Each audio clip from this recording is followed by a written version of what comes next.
കാര്യങ്ങൾക്ക് ശേഷം ഭൂമിയുടെ 4 കോണുകളിലും 4 ദൂതന്മാർ നിൽക്കുന്നത് ഞാൻ കണ്ടു.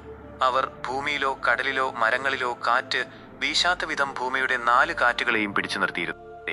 പിന്നെ ജീവനുള്ള ദൈവത്തിന്റെ മുദ്രയുള്ള മറ്റൊരു ദൂതൻ കിഴക്കുനിന്നും ഉയർന്നു വരുന്നത് ഞാൻ കണ്ടു.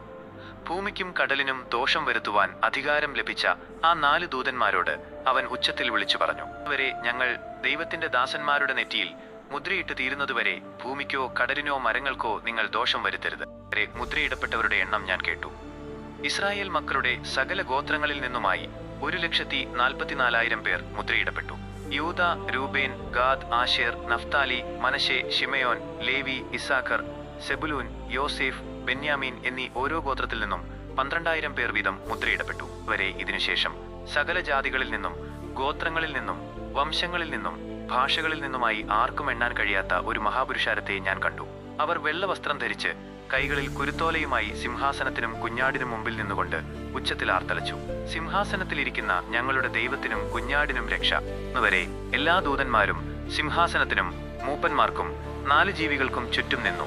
അവർ സിംഹാസനത്തിനു മുമ്പിൽ സാഷ്ടാംഗം വീണ് ദൈവത്തെ ആരാധിച്ചു. ആമീൻ. സ്തുതിയും മഹത്വവും ജ്ഞാനവും സ്തോത്രവും ബഹുമാനവും ശക്തിയും ബലവും എന്നേക്കും ഞങ്ങളുടെ ദൈവത്തിനുള്ളതാകട്ടെ. ആമേൻ. അപ്പോൾ മൂപ്പന്മാരിൽ ഒരാൾ എന്നോട് ചോദിച്ചു, ഈ വെള്ളവസ്ത്രം ധരിച്ചവർ ആരാണ്? അവർ എവിടെ നിന്ന് വന്നതാണ്? ഞാൻ അവനോട് പറഞ്ഞു, യജമാനനെ, അത് അങ്ങേക്കറിയാമല്ലോ. അപ്പോൾ അവൻ എന്നോട് പറഞ്ഞു, ഇവർ മഹാക്ലേശങ്ങളിൽ നിന്ന് വന്നവരാണ്. ഇവർ തങ്ങളുടെ വസ്ത്രം കുഞ്ഞാടിന്റെ രക്തത്തിൽ കഴുകി വെളുപ്പിച്ചിരിക്കുന്നു.